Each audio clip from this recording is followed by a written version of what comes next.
இப்போ வந்துக்கிட்டு 2011ஆம் ஆண்டு வந்திருக்கக்கூடிய கேள்விகள் வந்துக்கிட்டு பார்த்துட்டு இருக்கோம். சரியா, 2011ஆம் ஆண்டில் வந்திருக்கக்கூடிய கேள்விகளில் லாஸ்ட்டாக 36வது கேள்வி பார்த்துருந்தோம். அதில் வந்துக்கிட்டு விசை திருப்பம் சம்மந்தப்பட்ட பாட் வந்துக்கிட்டு பார்த்துருந்தோம். அதில் வந்திருக்கக்கூடிய கேள்வி அதில் என்ன மாதிரி விளக்கம்னு சொல்லி பார்த்துருந்தோம். இந்த இதில் வந்துக்கிட்டு 37வது கேள்வியில் ஒரு ஹேரின் ஆய்கருவி அது சம்மந்தப்பட்ட ஒரு கேள்வி ஒன்று வந்திருக்கு. பார்ப்போம் என்னன்னு சொல்லி.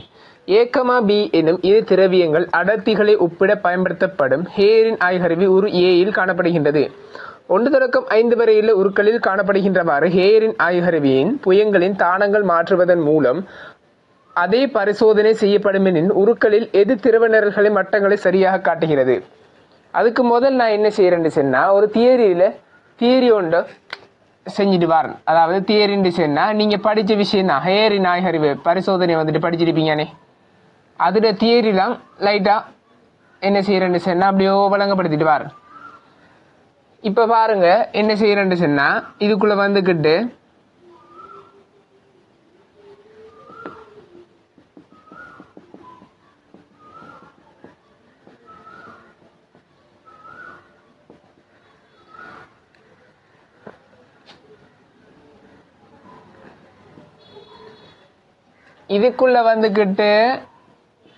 தேங்காய் இருக்குது. நீங்க ஹேரின் ஆய்கருவியில் வந்துக்கிட்டு படிச்ச விஷயங்கள் தான். இதுக்குள்ள வந்துக்கிட்டு நீர் இருக்குது. இதுக்குள்ள தேங்காய் இருக்குது, இதுக்குள்ள நீர் இருக்குது.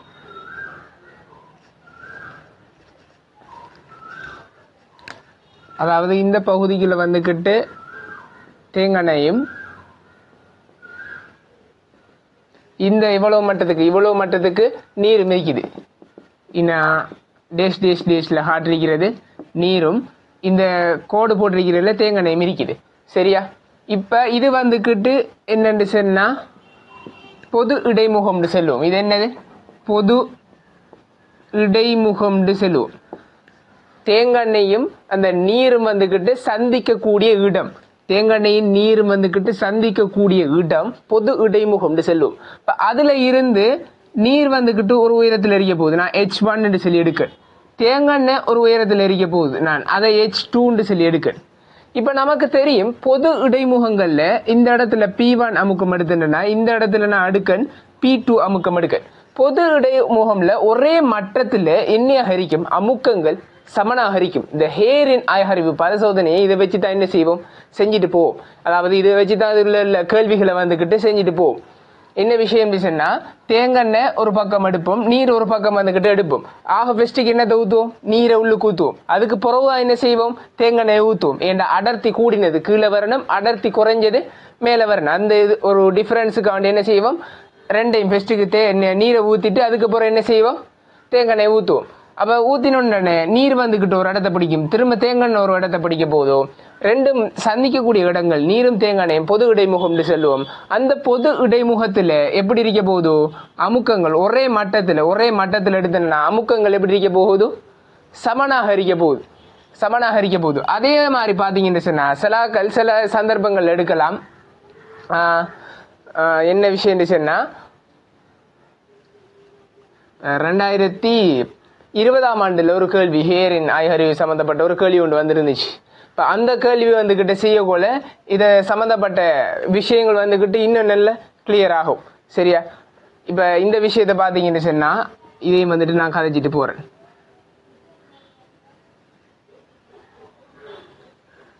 ஒரு யூக்குழாய் ஒன்று எடுத்துன்னு சொன்னா,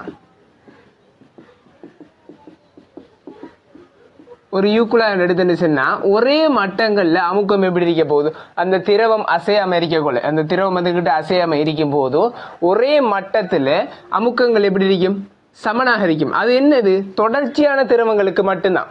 தொடர்ச்சியான திரவங்கள்னா நீர் இருந்தா நீர் மட்டும் இருக்கணும். தேங்காய் இதுக்குள்ள போலத்துக்கு வந்துகிட்டு தேங்காய் இருந்துச்சுன்னு சொன்னா, இவ்வளவுக்கு தேங்காய் இருந்துச்சுன்னு சொன்னா இந்த பாயிண்ட் எடுத்துன்னு சொன்னா இந்த பாயிண்ட்ல அமுக்கம் சமனாக இருக்குமா, இந்த பாயிண்ட் P1 எடுக்கன், இந்த point P2 எடுக்கன், P1 equal to P2 ஆக இருக்குமா, இல்ல.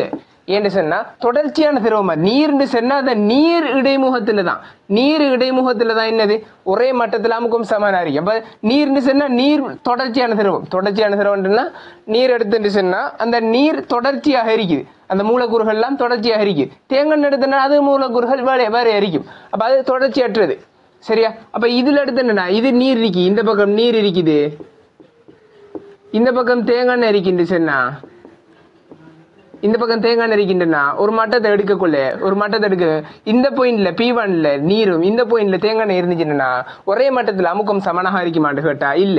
அதே இது இந்த பாயிண்ட்லயும் இதுக்குள்ள ரெண்டு பக்கம் என்னது நீர் இருக்கு, அதால என்ன அறிக்கும் அமுக்கம் சமனாக இருக்கும். பொது உடைமகத்துல என்னது பொது உடைமகத்துல சரியாக நீர் தொட்டுக்கிட்டு இருக்கிற காரணத்தால அது என்னது அது தொடர்ச்சியான திரவத்தின் அடிப்படையில் என்ன செய்ய போகுது அமுக்கங்கள் சமனாக இருக்க போகுது. அப்ப நான் செல்லலாம் இந்த இடத்துல P1 சமன் P2 இருக்கும், P1 சமன் P2 இருக்கும் இந்த இடத்துல. இப்ப P1 பார்த்தேன்னா அமுக்கம் ஒரு வளிமண்டல அமுக்கம் ஒன்று தாக்க போகுது, இங்களையும் தாக்கும் பை.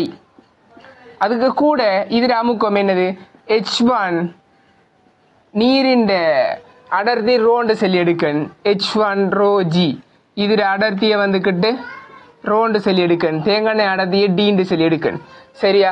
இப்ப பாத்தீங்கன்னு சொன்னா H1 உயரத்தால ஒரு அமுக்கம் ஒன்று ஏற்பட போகுது. அந்த அமுக்கத்தை என்ன போட்டீங்க சமன் பை பிளஸ் H2ங்கிற திரவத்தால, அதாவது H2ங்கிற உயரத்தால இங்க ஒரு அமுக்கம் ஒன்று வரப்போகுது H2 D, இதுல அடர்த்தி அளவு இருக்கும் DG.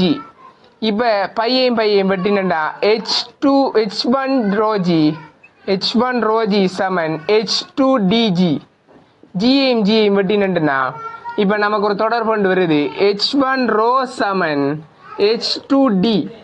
இப்ப நான் என்ன செய்யறேன் அடர்த்திகள் ஒரு பக்கமும் உயரங்கள் ஒரு பக்கம் ஆக்குறேன். அப்ப H1 இன்கிள் H2 இல்லாட்டி மாறி எடுக்க H2 இன்கிள் H1 சமன் H2 இன்கிள் H1 rho over D என்று செல்லிவர். இப்ப செல்லுங்க இதுக்குள்ள இருக்கிற அடர்த்திகள விகிதம் மாறுமா எப்பயாவது? நான் என்ன செய்யறேன் இதுக்குள்ள திரவத்தை மாத்தாம இருக்கேன், தேங்காய் அப்படி வரிக்குது, நீர் அப்படி வரிக்குது, நீர் அடர்த்தி ஏதாவது என்ன சும்மா இருக்கிற டைம்ல மாறுமா? எதுவுமே செய்யல, நான் ஹீட் பண்ணையும்ல எதுவுமே செய்யல, ஒன்றுமே செய்யல, சும்மா இருக்குது. அப்ப அந்த டைம்ல இதுல அடர்த்தி மாறுமா? இல்ல. அதே மாதிரி தேங்காய் அடர்த்தி மாறுமா? அப்ப இது என்னது கன்ஸ்டன்ட் அரிக்கும், மாறிலியாக இருக்கும். இது என்னது கன்ஸ்டன்டாக இருக்க போகுது, மாறிலியாக இருக்க போகுது. அப்ப இது மாறிலியாக இருந்தா இதுல உயரங்களுக்கு இடையிலான விகிதமும் எப்படி இருக்கும்? மாறிலியா இருக்கும். அப்ப இது எவ்வளவு கூடுதோ அதுக்கேற்ற மாதிரி இது என்ன செய்யும், அதுக்கேற்ற மாதிரி இதுவும் கூடும். அப்ப இதுக்கிட்ட விகிதமும் H2க்கு H1ங்கிற விகிதம் எப்படி இருக்கும்? மாறிலியாக இருக்கும். இது விகிதம் எப்படியும் இருக்கும், மாறிலியாக இருக்கும்.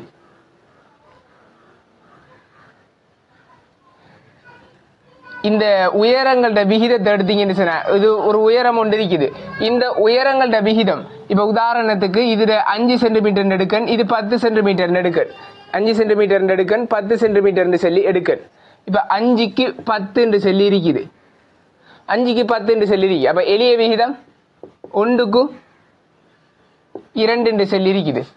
இப்ப செல்லுங்க என்னென்ன இந்த திரவியத்தை அப்படியோ இன்னொரு யூக்குழாயில சின்ன யூக்குழாயில போடுறேன். அந்த டைம்ல இதுல உயரம் என்ன செய்யும் மாறும். உதாரணத்துக்கு இது வந்துகிட்டு 15 சென்டிமீட்டர் சொன்னா 15 சென்டிமீட்டர்னா இது எத்தனை சென்டிமீட்டர் அறியும்? 30 சென்டிமீட்டர் அறியும். ஏன்னா விகிதம் மாறாது, 1க்கு 2 விகிதம்னா அந்த 1க்கு 2 விகிதத்திலே எப்பயும் என்னது மெயின்டைன் பண்ணிட்டே இருக்கும். 1க்கு 2 விகிதம் சொன்னா அந்த விகிதம் அப்படியோ எல்லா இடத்துலயும் மெயின்டைன் பண்ணிக்கிட்டே இருக்கும். ஒரு விகிதம் ஒன்று வருதுன்னா அந்த அடர்த்திகளுக்கு இடையிலான ஒரு விகிதம் வருது, அது வந்துகிட்டு உயரத்துக்கு இடையிலான விகிதத்துக்கு எப்படி இருக்க போகுது? சமனாக இருக்க போகுது. அந்த 2 திரவியங்களுக்கு இடையிலான விகிதம் எப்பயும் என்ன செய்ய மாட்டுச்சு? மாற மாட்டுச்சு. அப்ப எப்பயும் மாற மாட்டுச்சுன்னு சொன்னா அந்த இடத்துல நீங்க விகிதத்தை வச்சு நீங்க செல்லலாம். அதுல உயரத்துல விகிதத்தை வச்சு நீங்க வேறொரு திரவியத்துக்கு ஊதினா அதுல சென்டிமீட்டர் நீங்களே தானாக செல்லக்கூடிய மாதிரி இருக்கும். அப்ப இதுல ஒரு பங்கு என்னன்னா 15 சென்டிமீட்டர்னா இதுல 2 பங்கு 30 சென்டிமீட்டர் வந்துச்சு. சரியா? அப்ப விகிதம் என்ன செய்ய மாட்டுச்சு? மாறாது. விகிதம் வந்துகிட்டு மாறாம இருக்கும். அப்ப அந்த அடிப்படையில பாத்தீங்கன்னு சொன்னா இந்த கேள்விக்கு நான் விடைக்கு போறேன். இந்த கேள்விக்கு வந்துகிட்டு விடைக்கு போனேன்னா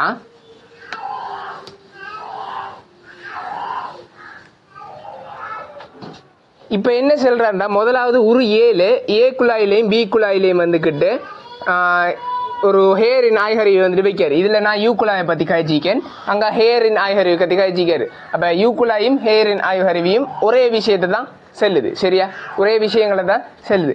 இப்ப இந்த இடத்துல பாத்தீங்கன்னு சொன்னா இது ரெண்டுக்கும் ஏக்கும் பிக்கும் இடையிலான என்னது விகிதம் ஒன்று வருது. HA/HBன்னு சொல்லி ஒரு விகிதம் ஒன்று வருது. இந்த HA/HBங்கிற விகிதம் எங்கேயாவது மாறுமா? இல்ல. அப்படின்னு சொன்னா இங்க நீங்க எப்படித்தான் பாத்திரத்தை மாறி எந்த உயரத்துல வச்சாலும், எப்படி மாத்தி உயரத்தை வச்சாலும், நீங்க என்னதான் செஞ்சாலும் அடர்த்திகளின் விகிதம் மாறாத சமயத்துல இதுல உயரங்களுக்கு இடையிலான விகிதம் மாறுமா? இல்ல. அப்ப அவர் பாத்திரத்தை தலகுலா வச்சாலும் சரி, எந்த பக்கம் மாத்தி வச்சாலும் சரி, அந்த இடத்துல என்னது ஹேரின் ஆய்கருவிக்குள்ள இருக்கிற அந்த உயரமட்டங்களுக்கு இடையிலான விகிதம் என்ன செய்ய மாட்டுச்சு? மாற மாட்டுச்சு. அப்ப அந்த விகிதம் மாறாத அந்த விகிதம் ஏக்கு HA/HBங்கிற விகிதம், உதாரணத்துக்கு HAக்கு நான் எத்தனை சென்டிமீட்டர் எடுக்கன், ஒரு 6 சென்டிமீட்டர் எடுக்கன்னு சொன்னா HBக்கு எத்தனை இருக்கும்? ஒரு 8 சென்டிமீட்டர் இருக்கும். உதாரணத்துக்கு ஒரு அளவை பார்த்து எடுக்கணும், சும்மா நார்மலா எடுக்கணும். அப்படி எடுத்துன்னு சொன்னா 6 சென்டிமீட்டரும் 8 சென்டிமீட்டரும் வரக்கூடிய மாதிரி, அந்த உயரங்களுக்கு இடையிலான விகிதம் வரக்கூடிய மாதிரி இருக்கக்கூடிய உரு எது? இந்த மொத்த 5 உருக்கள்ல எது அந்த விகிதம் இருக்கக்கூடிய மாதிரி இருக்குன்னு சொல்லி பாத்தீங்கன்னா அதான் உங்களுக்கு விடைய அறிக்கப்பா. அது பாத்திரத்தை எப்படி மாத்தி வச்சாலும் நமக்கு தேவை, விகிதம் தான் நமக்கு தேவை என்ன? இந்த உயரங்களுக்கு இடையிலான விகிதம் தான் தேவை.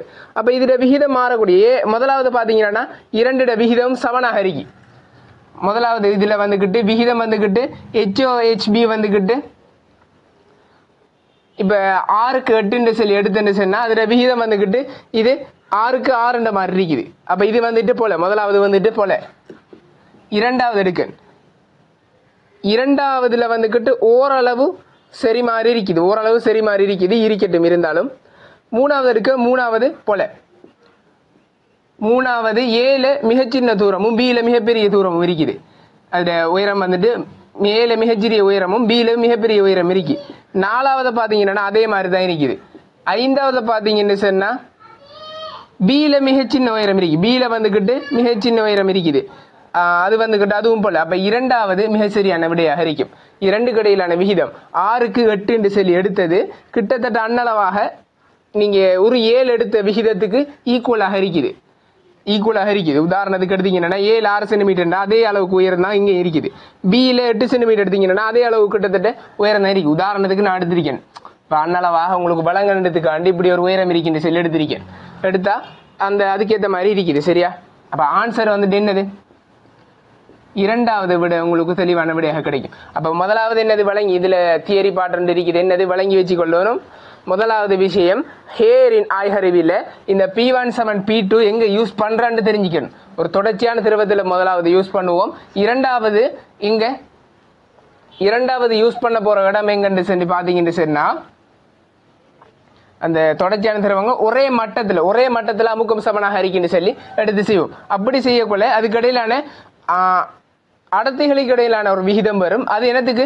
அதுல 2 திரவ நிரல்களுக்கு இடையிலான உயரத்திர விகிதத்துக்கு சமனாக இருக்கும். அந்த உயரத்தின் விகிதம் என்னது?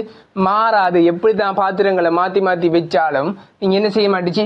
மாறாது என்று சொல்லி எடுத்து அதுக்கான விடையை வந்துகிட்டு பார்க்கும்போது இரண்டாவது சரியாக பொருத்தமாக இருக்குது. சரியா? இந்த கேள்வி வந்துட்டு விளங்கியிருக்குன்னு நினைக்கிறேன். நான் அடுத்த கேள்விக்கு போறேன். 38வது கேள்வி.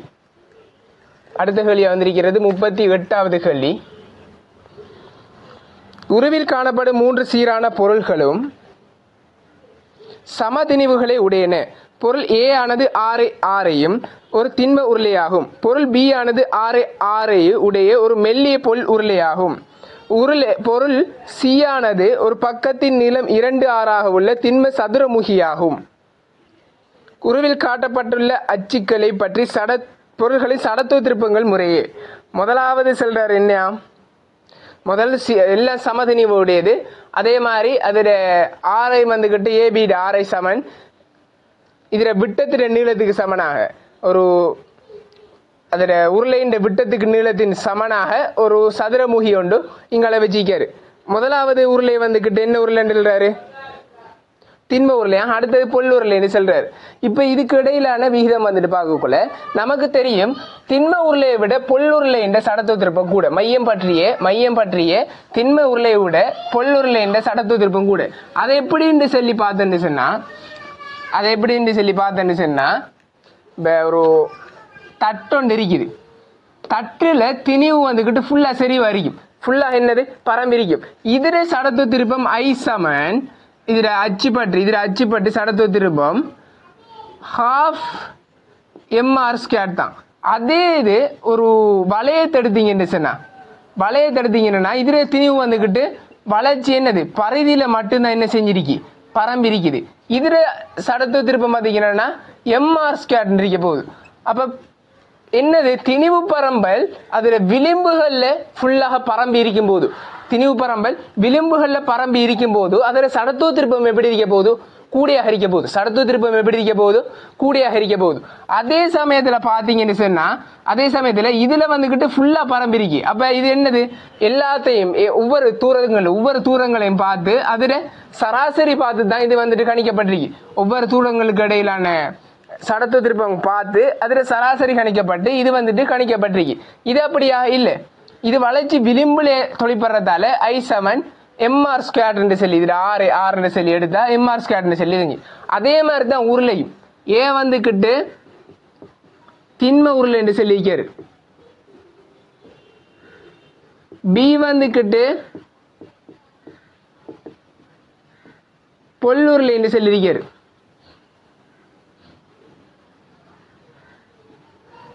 இப்ப திண்ம உருளையில திணிவு வந்துட்டு ஃபுல்லா பரம்பிரிக்கும். இப்ப இந்த அச்சு பற்றி நான் எடுத்துன்னு சொன்னா இதுல சடத்துவ திருப்பத்தை விட பொல்லுருளை இந்த சடத்துவ திருப்பம் பெருசாக இருக்கு. என்னன்னா பொல்லுருளை வந்துகிட்டு திணிவு என்னது சரியாக விளிம்புல மட்டும்தான் என்ன செஞ்சிருக்க போகுது பரம்பிரிக்க போகுது. விளிம்புல மட்டும்தான் என்ன செஞ்சிருக்க போகுது பரம்பிரிக்க போகுது. அப்ப விளிம்புல பரம்பிருந்துச்சுன்னா மையம் பற்றி விளிம்புல பரம்பிருந்துச்சுன்னா இது IA விட IB எப்படி இருக்க போகுது பெருசாக இருக்க போகுது. ஏன்னா அது விளிம்பில் மட்டும்தான் என்ன செஞ்சிருக்க போகுது பரம்பிரிக்க போகுது. அடுத்தது சதுரமுகிக்கு வந்தோம்னா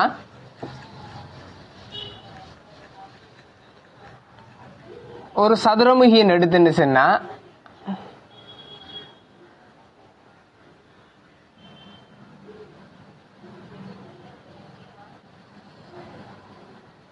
இப்போ ஒரு சதுரமுகின்னு எடுக்கக்குள்ள இதுல நீளம் வந்துக்கிட்டு ஒவ்வொன்றோட பக்கத்துல நீளம் 2r சொல்றாரு.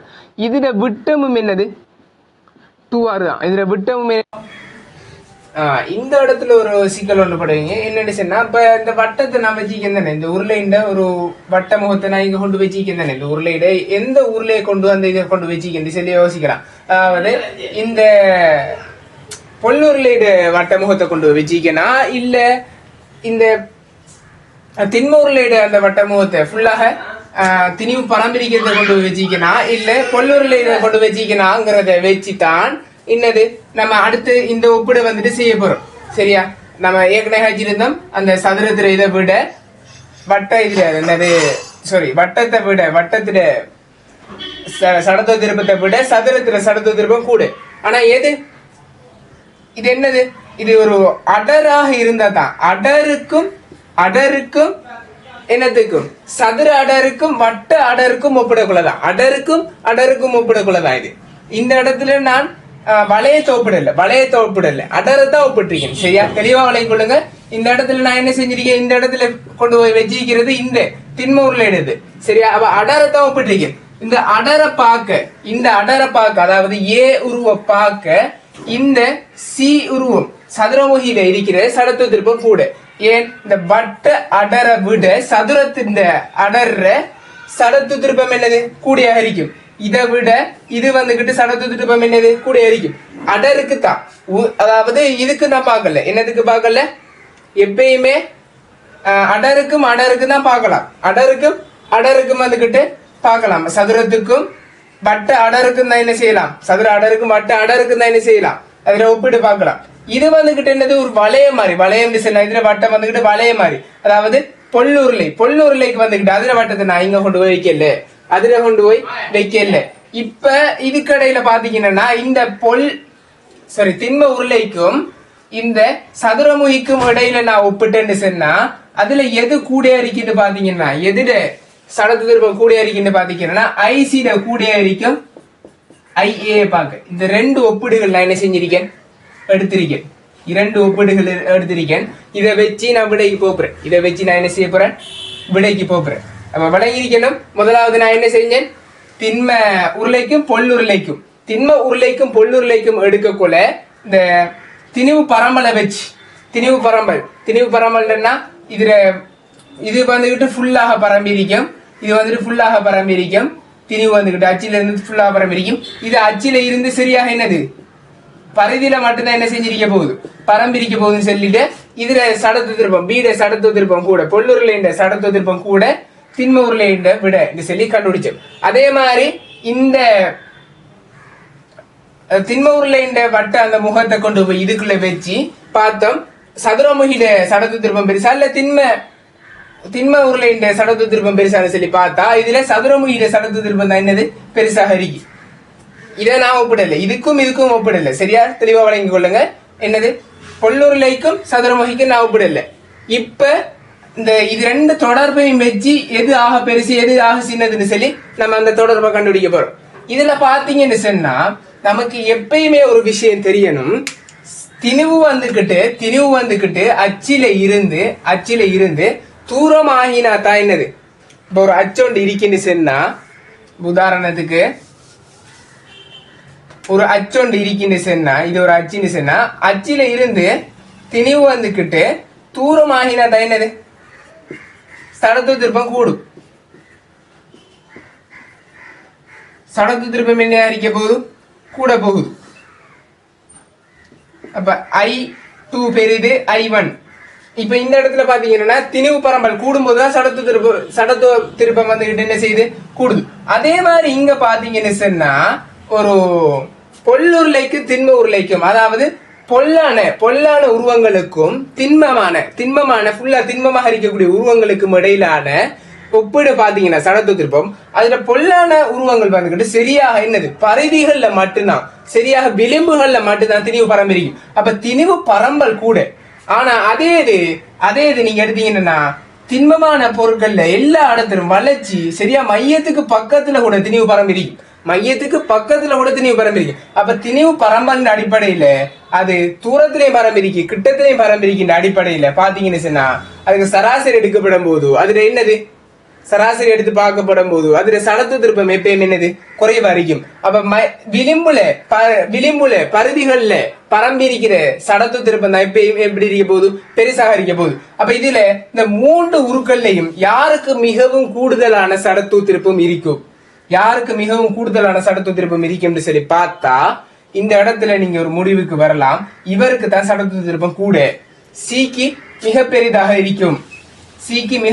இருக்கும். ஏன்னு சொல்லி பாத்தீங்கன்னா அதுல திணிவு பரம்பல் ஃபுல்லா என்னது விளிம்புல மட்டும்தான் இருக்கு. விளிம்புல இருக்கிறதால இதுல சடத்து திருப்பம் கூட. இரண்டாவது என்னன்னு சொல்லி பாத்தீங்கன்னு சொன்னா இந்த ஐசி ஆக பெரிது. ஐசி வந்துகிட்டு ஆக பெரிது. அடுத்தது ஐசி பெரிதுன்னா அடுத்தது இப்ப உதாரணத்துக்கு ஐசிக்கு உதாரணத்துக்கு 10 சொல்லி போடுறேன் சடத்து திருப்பம் 10 கிலோகிராம் மீட்டர் ஸ்கொயர் சொல்லி போடுறேன் சொல்லி எடுத்தேன்னா இந்த ஏக்கு வந்துகிட்டு ஒரு 5 போடுறேன். ஏக்கு 5 போடுறேன்னா இங்க 5 சொன்னா பிக்கு எதுன்னு 7 கிட்ட இருக்கும். 7 இல்லாட்டி 8 அப்படி இருக்க போகுது. அப்போ ஆர்டர் படி பாத்தீங்கன்னா 10 ஆக பெருசா இருக்க போகுது. அடுத்தது என்னது IB தான் என்னது இருக்க போகுது. அடுத்தது IA இருக்க போகுது. அப்ப ஆக பெருசு ஐசி. அடுத்தது ஐசில ஐபி.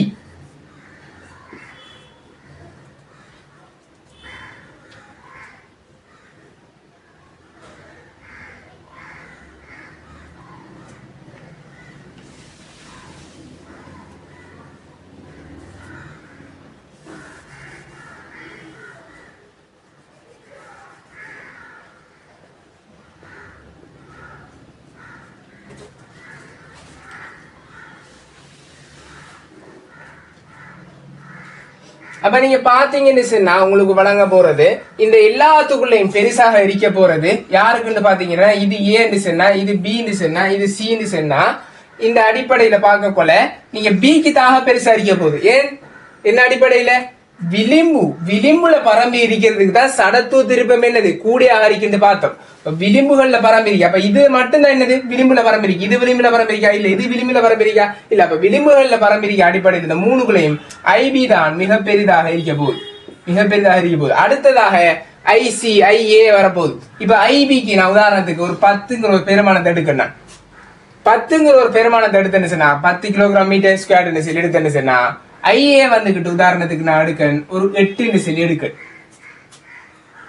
8 இல்லாட்டி ஒரு 7ன்னு சொல்லி எடுக்க. இப்ப 7ன்னு சொல்லி எடுத்தேன்னா இந்த இடத்துல 7ன்னு எடுத்தேன்னா ஐசி எப்படி இருக்க போகுது ஒரு 8 இல்லாட்டி 8.5 ஏண்டா 7ஓட பெருசு தானே ஐசி. அப்ப ஐஏவோட பெருசு ஐசிங்கிறதால 8 அப்படி இருக்க போகுது. அப்ப ஐபி அடுத்தது என்னையாக இருக்க போகுது ஐசியாக இருக்க போகுது, ஐசியாக இருக்க போகுது. அடுத்தது என்னையாக இருக்க போகுது இந்த நம்பரின் அடிப்படையில் ஓடர் படி பாத்தீங்கன்னா ஐஏ ஆக இருக்க போகுது.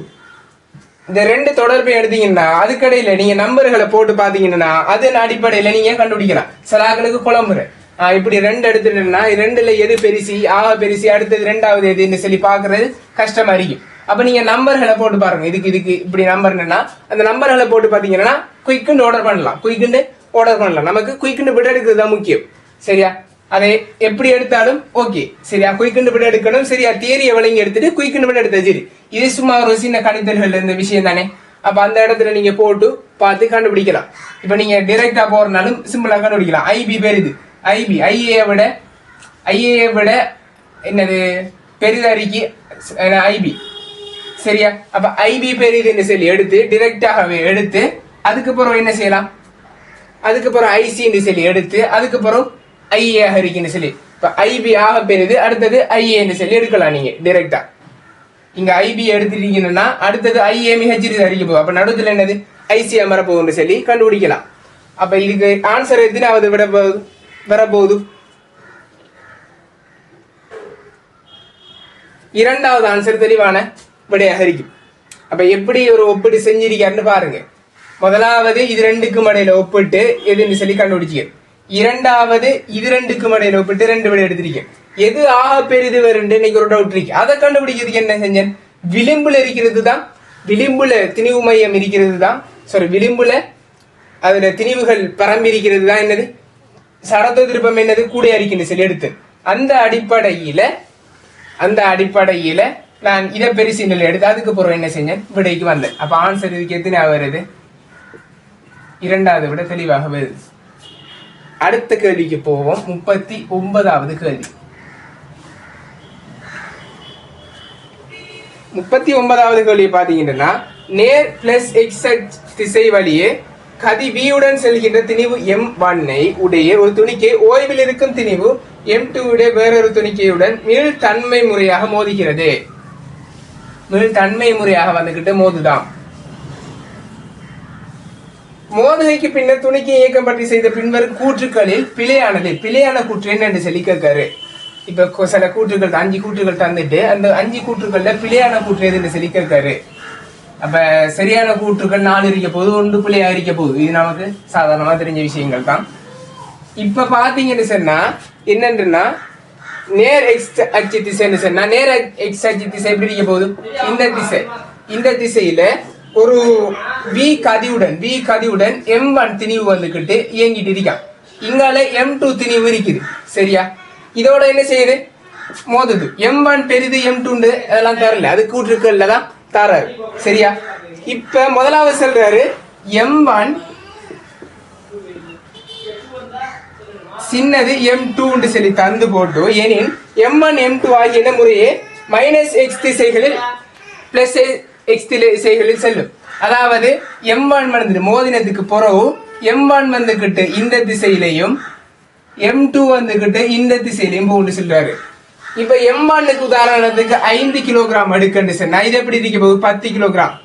அப்ப 5 கிலோகிராம் 10 சொன்னா 5 10 சொன்னா இது மோதினிச்சுன்னு சொன்னா இது என்ன செய்யும் பெரிய திணிவுகள்ல பட்டுச்சுன்னா பெரிய திணிவுகள்ல சின்ன திணிவு பெரிய திணிவுகள்ல பட்டுச்சுன்னா என்னது எப்பயுமே ரிட்டர்ன் அடிக்கும். என்னன்னா ஒரு ஆள் இப்போ போறீங்க, நீங்க ஒரு பெரிய ஒரு மலை மாதிரி ஒரு ஆள் இருக்கீங்கன்னு சொன்னா பட்டோட நின்று ஆளை பொத்துட்டு அப்படியே கொண்டு விடுவீங்களா இல்ல பின்னுக்கு ரிட்டர்ன் அடிப்பீங்களா? ஆள்ல பட்டோட என்ன செய்வீங்க? பின்னுக்கு தான் ஆவீங்க.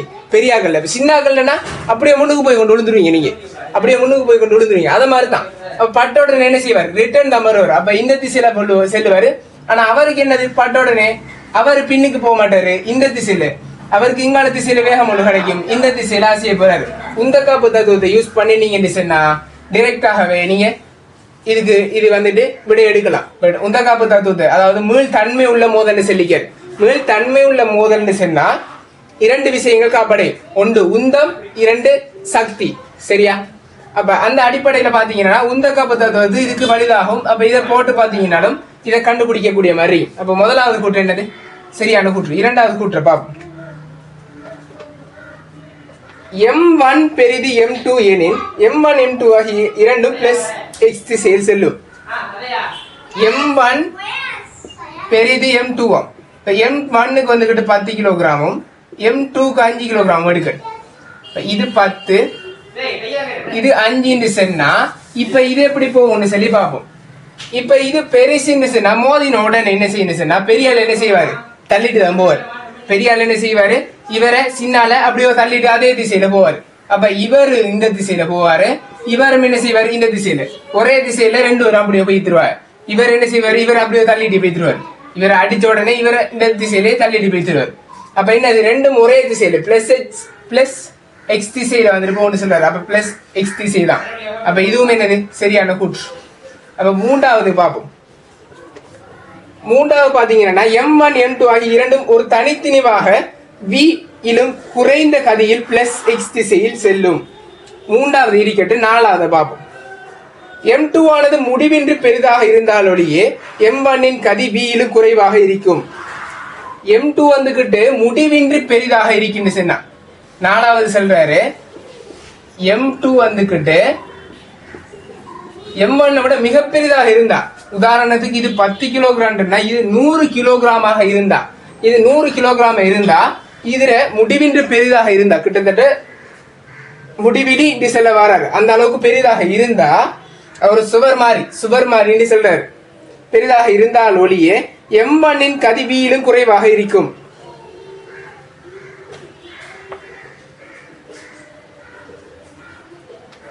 அப்ப மிக பெரிதாக இருந்தா என்ன நடக்கும்? இவர் பட்டு என்ன செய்ய போகுது? இவர் கதி வந்துகிட்டு என்ன செய்யும்? V கதியிலே போகுமா? V விட குறைந்த கதியில போகுமா? என்னன்னா இந்த இடத்துல உந்தம் காக்கப்படுங்கிறதால இவருக்கும் ஒரு வேகம் ஒன்று கிடைக்கணும். முடிவு பெரிதாக இருந்தாலும் இவருக்கு ஒரு சிறிய வேகம் கிடைக்கும். சிறிய வேகம் கிடைச்சா இவர வேகம் என்ன செய்யும்? சக்தி காப்பு விதிப்படியும் இந்த காப்பு பூரண மேல் தன்மை உள்ளதுன்னு சொல்லிக்காரு. அந்த அடிப்படையில இவர் சக்தி காப்பு விதிப்படியும் வேகங்கள் வந்துகிட்டு சமப்படுத்தப்படணும். இந்த காப்பு தத்துவப்படியும் வேகங்கள் சமப்படுத்தப்படணும் சொன்னா வேகம் என்ன செய்ய போகுதுன்னு சொன்னா குறைய போகுது. என்ன செய்ய போகுது? வேகம் வந்துகிட்டு குறைய போகுது. V கதியில போனா V விட குறைந்த கதியில தான் என்ன செய்ய போறாரு? மிக பெரிதாக இருந்தாலும் மோதினத்துக்கு பிறகு V விட குறைந்த கதியில தான் என்ன செய்ய போறாரு? M1 போறாரு. அதைத்தான் இந்த இடத்துல சொல்லியிருக்காரு. அதுவும் பிளஸ் எக்ஸ் திசையில தான் போகும். எதிர் திசையில வந்துகிட்டு வீலும் குறைவாக செல்லுன்னு சொல்லிக்காரு. திசையை வந்துட்டு செல்லல. சரியா? வீலும் குறைந்த கதியில தான் போகும்னு சொல்லிக்காரு. வீலும் குறைந்த கதியில போகும்னு சொல்லிக்காரு. ஆனா இதுல என்னது? பட்டு தெரிப்படைஞ்சா போகும். பெரிய திணிவாக இருந்துச்சுன்னா பட்டு தெரிப்படைந்துதான் போகும். சரியா? அப்ப இருந்தாலும் வேகம் என்ன தரிக்கும்? குறைவாக தரிக்கும். வீயை விட குறைன்னு சொல்லிக்காரு. அப்ப வீயை விட குறைவுன்னு சொன்னா உண்மையிலே வீயை விட குறைவாகத்தான் இருக்கும். அப்ப அடுத்தது 5வது சொல்றாரு. M1 சமன் M2 எனின் M2 கதி V ஆக இருக்கும். அப்ப 4வது சரி. 5வது M1 M2 சமன் சொன்னா, இப்ப உதாரணத்துக்கு இது 10 சொன்னா இதுவும் 10 சொன்னா இரு சமதிணிவுகள் மோதினா நமக்கு தெரியும் இந்த மோதின திணிவு என்ன செய்யும்? மோதினத்துக்கு போறோம் இது வேகம் வந்துகிட்டு ஓய்வடைஞ்சிரும். இது என்ன செய்யும்? V கதியில வந்துகிட்டு இயங்க போகுது. இது வந்துகிட்டு என்ன செய்யும்?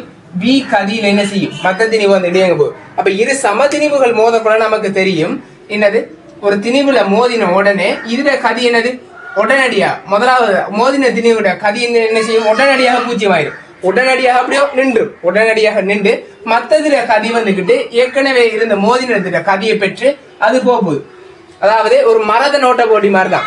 என்ன செய்வாருன்னா அந்த கோல் எடுத்துட்டு போவாரு, கொடுத்த உடனே அவர் ஓடுவார், அவர் அப்படியே நின்றுவார் அந்த இடத்துல. கொடுத்தவர் நிக்க மத்தாள் என்ன செய்வாரு, அப்படியே எடுத்துட்டு ஓடுவார். அது மாதிரிதான் இவர் நிக்க மத்தாள் என்ன செய்வாரு, போயிட்டு இருப்பாரு. அந்த வேகத்தை எடுத்துட்டு அப்படியே போயிட்டு இருப்பாரு. அப்ப இதுவும் என்னது, பி கதியில போறது செல்றது. சரி, அப்ப இதுக்குள்ள பொலையான கூற்று மூணாவது தான். எப்படி பொலன்னு சொல்லி பார்ப்போம். அப்ப இந்த மூணாவது விட எப்படி பொலன்னு சொல்லி பார்த்தேன்னு சொன்னா, இங்க பார்க்கக்குள்ள விளங்குது. M1 M2 ஆகிய இரண்டும் ஒரு தனித்திணிவாக பியிலும் குறைந்த கதியில் பிளஸ் எக்ஸ் திசையில் செல்லும். இரண்டும் என்ன செய்ய போதான்னா, தனித்திணிவாக சொன்னா இரண்டும் ஒட்டி கொண்டு M1 பிளஸ் M2 ஆக ஒரு கதியில என்னது B என்ற வீலும் குறைந்த கதியில பிளஸ் எக்ஸ் திசையில வந்துட்டு போகுமா. முதலாவது ஒரு விஷயம், ஒட்டி கொண்டு செல்லுதுனாலே அந்த இடத்துல என்னன்னா சக்தி இழக்கப்படும். சக்தி என்ன செய்யப்படும், இழக்கப்படும். ஒட்டி கொண்டு செல்ற திணிவுக்கு வந்துகிட்டு சக்தி காப்பு தத்துவம் வந்துகிட்டு யூஸ் பண்ண இயலாது. என்றாவது வந்துட்டு பூரண மீள் தன்மையற்ற மோதல். முதலாவது செல்லிக்கிற என்னது பூரண மீள் தன்மை உள்ள மோதல் சொல்லிட்டாரு. அப்ப இதுல வந்துட்டு ஒட்டி கொண்டு செல்லிச்சுன்னா என்னது, பூரண மீள் தன்மையற்ற மோதல்.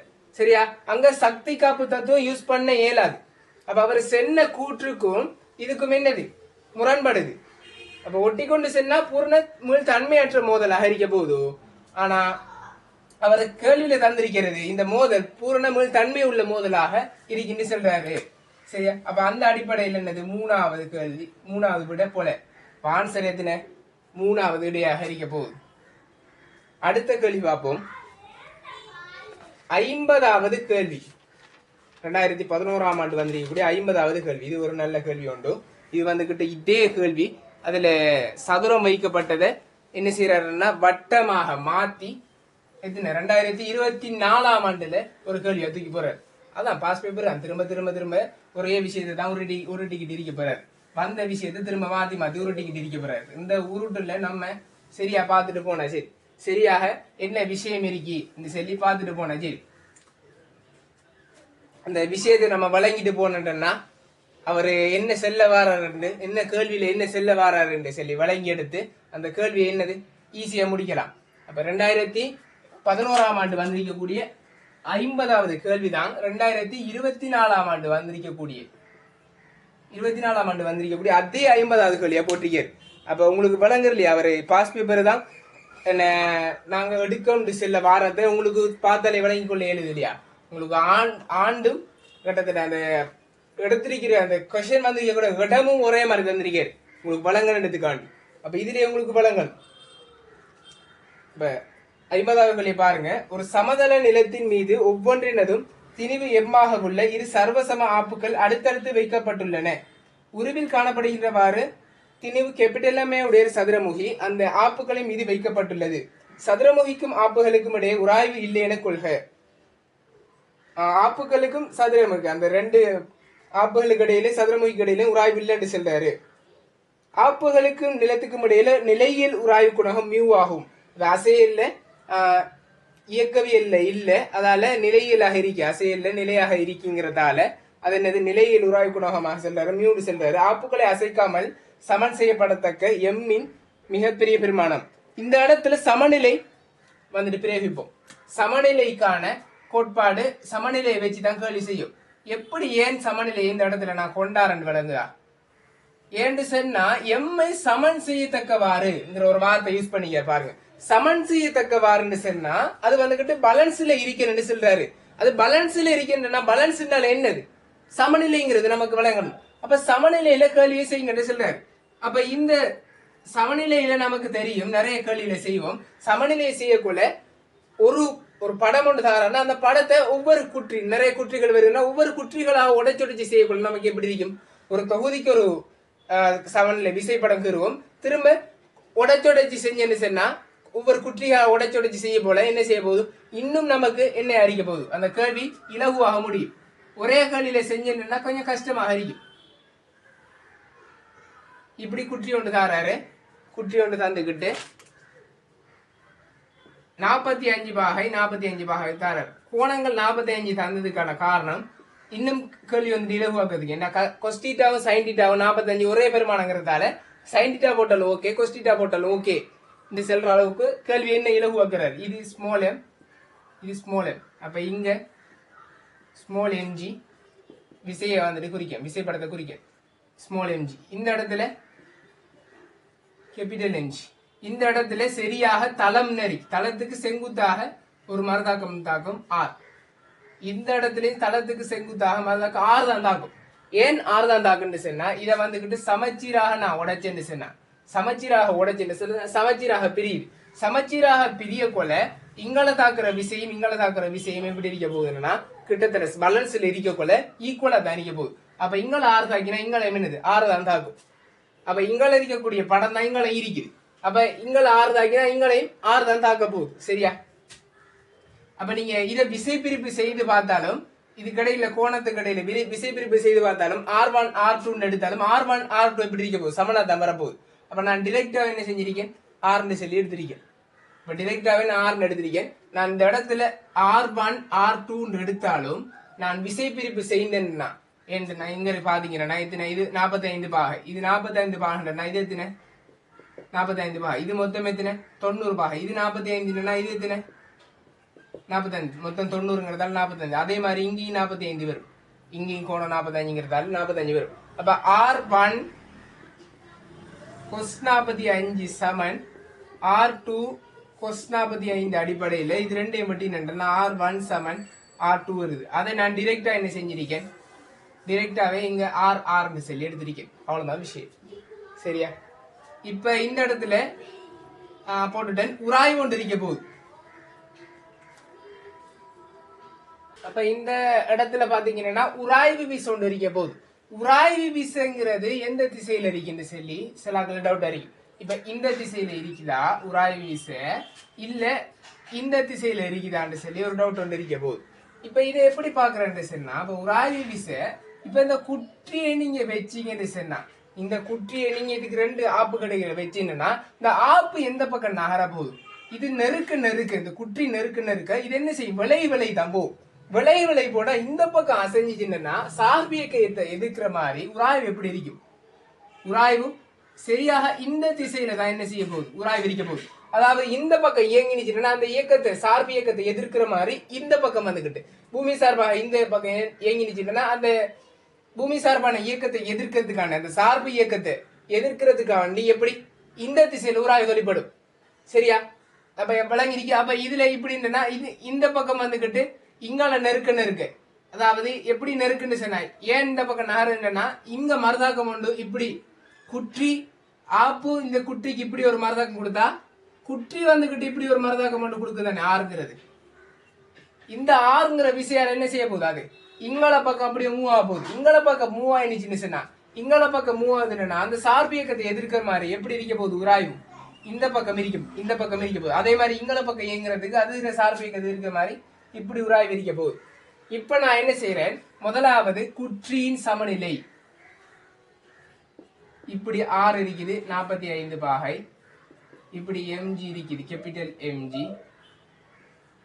இப்படி R இருக்குது 45 பாகை. குற்றியின் சமநிலை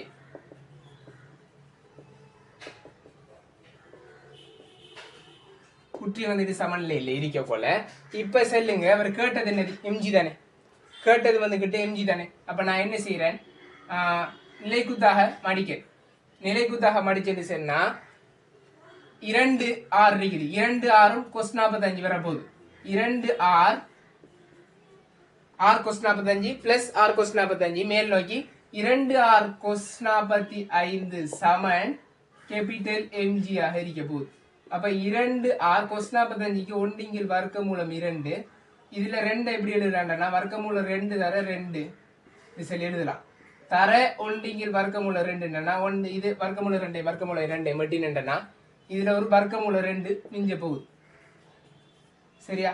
இப்ப கடைசியாக கொடுக்கலாம் 2 வர்க்கமூலம் R சமன் mg. இது விட சரியா ஆர்ல விட கொடுத்துருக்கேன் எம்ஜிக்கான விட அங்கட்ட mg எவ்வளவு மேக்சிமம் ஆயிருக்கலாம். எவ்வளவு மேக்சிமமாக இந்த mg இருந்தா இந்த ஆப்பு தாக்கும் இந்த ஆப்பு வந்துட்டு தாங்கிட்டு இருக்கும். உராய்வு விசை மேக்சிமமாக எவ்வளவு கொடுத்துட்டு தாங்கிட்டு இருக்குன்னு சொல்லி கேட்காது. அப்ப இது கொடுத்தது சரியா? எம்ஜிட பரமன் இது. அவர் ஆர் ஏதாவது கேள்வியில தந்திருக்காரா? ஆர் வந்துட்டு இப்படி இருக்கி, இது மருதாக்கம் ஆறுன்னு சொல்லி தந்திருக்காரா? இல்லையே. அப்ப கேட்டிருக்காரு என்னது? அவர் தந்த தரவுகள் என்னது? Mu mu M capital M. இந்த கேபிட்டல் எம் விடையை கேட்டா நம்ம என்ன செய்யணும்? எம்ல மியூல தான் விடை கொடுக்கணும். அப்ப எம்ல மியூல கொடுக்கண்டா இந்த ஆர்ல நான் என்ன செய்ய போறா? கொடுக்க போறா. அப்ப திரும்ப என்ன செய்யறேன்? நான் ஆர்ல கொடுக்க போறேன்டா ஆரை நான் கண்டுபிடிக்கணும். ஆரை நான் என்ன செய்யணும்? கண்டுபிடிக்கணும். எம்ஜி கண்டுபிடிக்கிறதுக்கு ஆரை கண்டுபிடிக்கிறதுக்கு நான் என்ன செய்யறேன்? இந்த குற்றி இந்த சமநிலை எடுக்க, சாரி ஆப்பிண்ட சமநிலை எடுக்க. ஆப்பிண்ட சமநிலை எடுத்துன்னா இதுல ஸ்மால் எம்ஜி இருக்க போகுதோ, உராய்வு வந்துகிட்டு இப்படி இருக்க போகுது ஃப்ரிக்ஷன். இதுல இப்படிங்கிற ஆர் விசை தொழிற்பட போதோ, செவ்வன் மரதாக்கம் உண்டு இங்க குறிக்க மறந்துட்டு. இதுல செவ்வன் மரதாக்கம் R1 என்று சொல்லி எடுத்தேன்னா இங்களையும் அதுல செவ்வன் மரதாக்கம் R1 என்று சொல்லி இருக்க போகுது. R1 என்று சொல்லி இருக்க போகுது செவ்வன் மரதாக்கம். இங்க R1 சமன் எம்ஜியாக இருக்குமா? இல்ல. ஏன்னா இங்க ஒரு விசை ஒன்று தாக்கிட்டு இதால நிலைக்குத்தாக கீழ் நோக்கி ஒரு விசை ஒன்று தொழிற்பட போகுது. அப்ப செவ்வன் மரதாக்கம் சமன் நிறையாக இருக்காது. இப்ப R1 சொல்லி விட்டு செவ்வன் மரதாக்கம் ஒன்று இருக்கு நிலத்துல தொட்டு இருக்கிறதால இப்ப நான் என்ன செய்யறேன்? நிலைக்குத்தாக மேல் நோக்கி பிரித்த கூறு எடுக்க. இதுல கோணம் என்ன இருக்க போகுதுன்னு சொன்னா 45 பாகையா இருக்கும். இதுல நீங்க குத்தெதிர் கோணத்தின் அடிப்படையில் 45 பாகையாக இருக்கும். இப்ப நான் என்ன செய்யறேன்? நிலைக்குத்தாக நான் பிரித்தேன். நிலைக்குத்தாக பிரிச்சேன்னு சொன்னா மேல் நோக்கி என்னென்ன விசைகள் இருக்குது? R1 மட்டும் தான் இருக்குது. மேல் நோக்கி R1 மட்டும் தான் இருக்குது. சமன் கீழ் நோக்கி என்னென்ன விசை இருக்குது? Small MG plus R cos 45. சரி, வல நோக்கி இட நோக்கிய பார்ப்போம். வல நோக்கி இட நோக்கி பாத்தீங்கன்னு சொன்னா இங்கால எஃப் சமன் ஆர் கொஸ் 45 சொல்லிருக்கு. அப்ப இந்த ஆர் கொஸ் 45 பதில நாங்க என்னத்தை போடலாம்? எஃப் கொண்டு போய் போடலாம். இது முதலாவது சமன்பாடு, இது ரெண்டாவது சமன்பாடு சொன்னா நான் என்ன செய்ய போறேன்? ஒன்றுல 2 கொண்டு போய் போட போறேன். போட்டேன்னு சொன்னா R1 சமன் mg பிளஸ் ஆர் கொஸ் 45 பதிலாக எஃப் கொண்டு போய் போடுறேன். எஃப் கொண்டு போய் போட போறேன். எஃப் கொண்டு போய் போட்டேன்னு சொன்னா இங்க எழுதுறேன் R1 சமன் ஸ்மால் mg பிளஸ் எஃப்க்கு பதிலாக நான் என்ன எழுதுறேன்னா எஃப் சமன் உராய்வு விசைக்கு ஒரு சமன்பாடு ஒன்று இருக்கு, நிலையியல் உராய்வு குணகம் மியூ மியூ இன்டு ஆர் செவ்வன் மரதாக்கம் மியூ இன்டு ஆர். சரியா? அப்ப மியூ இன்டு ஆர் அதாவது என்ன உராய்வு குணகம் வருதோ அந்த உராய்வு குணகம் தர அதுல செவ்வன் மரதாக்கம் என்ன செவ்வன் மரதாக்கம் தாக்குதோ அந்த குற்றி எடுத்துனா அந்த குற்றியில தாக்கக்கூடிய செவ்வன் மரதாக்கம் என்ன குற்றியில செவ்வன் மரதாக்கம் தாக்குது? R1. குற்றியில செவ்வன் மரதாக்கம் ஆர் தானே, R1 தானே. அப்ப மியூ இன்டு R1 என்று சொல்லி எடுக்க.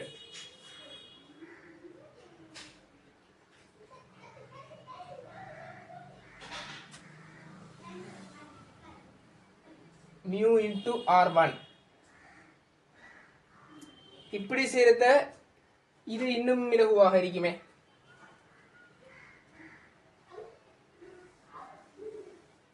இப்படி செய்யறத ஆறு தானே கண்டுபிடிக்கணும், ஆறு தானே கண்டுபிடிக்கணும். இப்ப இப்படி போனதுன்னா R1 தானே வர போகுது. அப்ப இந்த மெத்தட்ல செய்வோம். இந்த இடத்துல மியூ R1 போடுறேன். R1 போட்டேன்னா ஆர் கொஸ் 45 அப்படி வரிக்க போகுது. ஆர் கொஸ் 45 அப்படி வரிக்க போகுது. இந்த R1க்கு பதிலாக இதை கொண்டு போய் பிரதிடுறேன். R1க்கு பதிலாக 1 கொண்டு போய் பிரதிடுறேன். முதலாவது சமன்பாடுல இருக்கிற R1 இங்க கொண்டு போய் பிரதிடுறேன். இங்க கொண்டு போய் பிரதிட்டேன்னா மியூ R1க்கு பதிலாக mg. இந்த இடத்துல R1 எப்படி வந்து விளங்கிட்டானே மியூ இன்டு ஆர் உராயில வந்தது. இந்த R1 வந்துகிட்டு இதுல செவ்வன் மரதாக்கும் குற்றிண்ட செவ்வன் மரதாக்கும். இங்க mg பிளஸ் அதாவது R1க்கு பதிலாக mg பிளஸ் ஆர் கொஸ் 45 சமன் என்ன இருக்குது? R cos 45. இப்ப ஆர் கொஸ் 45 கண்டுபிடிக்கலாம் தானே.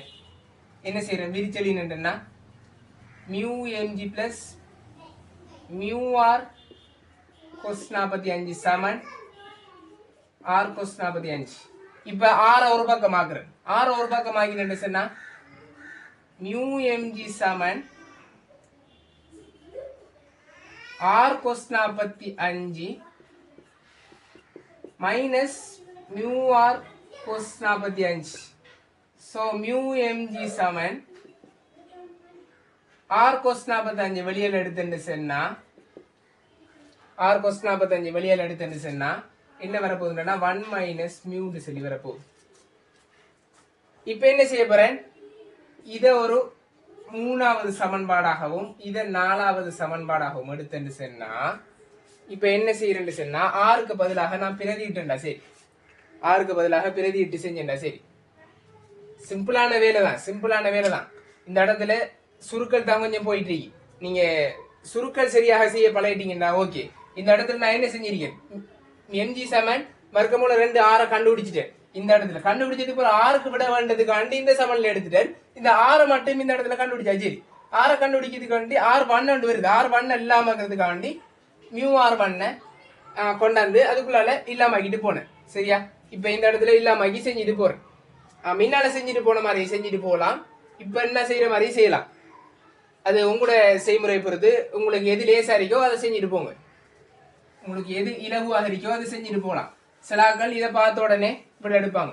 பார்த்த உடனே இப்படி எடுக்கக்கூடிய மாதிரி இருக்கும். 2 சமன்பாடுகளையும் போட்ட உடனே இந்த R1க்கு குயிக்குண்டு இப்படியான விடையை டிரெக்டா எடுத்துருவாங்க. இப்படியான விடையை என்ன செய்வாங்க, டிரெக்டா எடுத்துருவாங்க. இப்ப R கொஸ் 45க்கு நான் நேரத்தோட பிரதிட்டிக்கலாம். இப்ப பிரதிட்டு சொன்னா என்ன வரப்போகுது, மியூ எம்ஜி சமன் R கொஸ் 45 ஆறுங்கில் வர்க்கமூலம் 2 1 மைனஸ் மியூ. இப்ப R எடுத்து சொன்னா R சமன் வர்க்கமூலம் 2 மியூ எம்ஜி சமன் 1 மைனஸ் மியூன்னு சொல்லி வரும். இதை அப்படியே கொண்டு போய் பிரதிட்டீங்கன்னா சரி, ஆறுக்கு 3வது சமன்பாட்டில் கொண்டு போய் பிரதிட்டீங்கன்னு சொன்னா என்ன விட வருதுன்னா வர்க்கமூலம் 2 தர வர்க்கமூலம் 2 மியூ எம்ஜி கீழே 1 மைனஸ் மியூ சமன் கேபிட்டல் எம்ஜி. இந்த ஜிஎம்ஜி வெட்டினீங்கன்னு சொன்னா உங்களுக்கு விட கிடைக்க போதும் வர்க்கமூலம் 2 பெருக்கினீங்கன்னா 2 மியூ எம் கீழே 1 மைனஸ் மியூ சமன் கேபிட்டல் எம் ஆக இருக்கும் விட. இவ்வளவு செய்முறை தேவைன்னு சொன்னா செய்முறை தேவையில்லை. இது வந்துகிட்டு உங்களுக்கு விளங்குறதுக்காக வேண்டி வந்துகிட்டு செஞ்சிருக்கேன். இதை வந்துகிட்டு இந்த படிமுறைகள் தெரிஞ்சிருக்கணும். தெரிஞ்சிருந்தா தான் கேள்விகள் செய்யும் போது இப்ப 2024ஆம் ஆண்டு 50வது கேள்வி செய்யப்போலே உங்களுக்கு மெத்தட் தெரிஞ்சிருக்கணும். அந்த மெத்தட் தெரியறதுக்காக வேண்டி தான் என்ன செஞ்சிருக்கேன், நான் இதை கொண்டு போய் செஞ்சிருக்கேன். மத்தும்படிக்கு இவ்வளவு செய்முறை செய்யணும் இல்லை. நீங்க செய்முறைகள் செய்து பழகினீங்கன்னு சொன்னா உங்களுக்கு இவ்வளவு செஞ்சு செய்யணும் இல்லை. 3 சமன்பாடுகள் எடுத்த உடனே டிரெக்டாக விடைக்கு போற ஆக்களும் இருக்குது. என்னன்னா பார்த்த உடனே இதுக்கு உடனே இந்த R கொஸ் 45 இப்படி போட்டு தேவையில்லை. விடை அதோட பிரதிட்டு உடனே டிரெக்டாக அவரை சுருக்கள் எவ்வளவு ஃபாஸ்டா இருக்கோ அவ்வளவு ஃபாஸ்டா வந்துட்டு சுருக்கிட்டு போய்த்துருவாரு. இதுல சுருக்கள் எல்லாம் வந்துகிட்டு நான் எவ்வளவு ஃபாஸ்டா இருக்குன்னு சொல்லி நான் அந்த சுருக்கள் ஃபாஸ்டா வந்துட்டு நான் இங்க செல்லல. என்ன நான் சுருக்கள் ஃபாஸ்டா பத்தி காய்ச்சேன். மெட்ஸாக்கள் வந்துகிட்டு இருக்கி, அதே மாதிரி பயோவாக்கள் இருக்குது. அதுக்கேற்ற மாதிரி ரெண்டு ஆக்களும் வந்துட்டு விளங்கணும். அதுக்காக வேண்டி நான் மெட்ஸாக்களுக்குன்னா வேற மெத்தட்னா அவங்க சுருக்கள் வந்துகிட்டு கடும் ஃபாஸ்டா செய்யக்கூடிய மெத்தடுகள்லாம் இருக்கு. அந்த மெத்தடுக்குள்ளால போனேன்னா நமக்கு என்னது பயோவாக்களுக்கு விளங்காம போய்த்திடும். அதுக்காக வேண்டி தான் என்ன செய்யறேன், பொதுவான மெத்தட்ல போறேன். நீங்க சுருக்கள் என்ன செய்யணும், நீங்களாகவே விளங்கி எடுத்துக்கொள்ளா எப்படி இலகுவா சுருக்கலான்னு சொல்லி நீங்களா என்ன செய்யணும், பிராக்டிஸ் பண்ணி பார்க்கணும். இது எப்படி இலகுவா சுருக்கலாம், இது எப்படி குயிக்குன்னு முடிக்கலான்னு சொல்லி இலகுவா. இல்லாட்டி ஏதாவது சுருக்கல்ல ஏதாவது எப்படி குயிக்குன்னு சுருக்கி எடுக்கலான்னு சொன்னா எனக்கு வந்துகிட்டு கேளுங்க.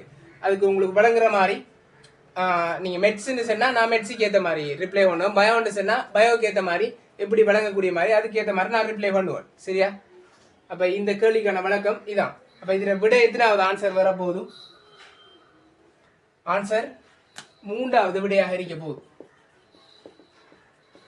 இது ஒரு நல்ல கேள்வி, சமநிலையில வரக்கூடிய ஒரு நல்ல கேள்வி. இதை வச்சு பல மாடல் கேள்விகள் நிறைய உருவாக்கப்பட்டிருக்கு. சரியா, இதை விளங்கி எடுத்துக் கொள்ளுங்க.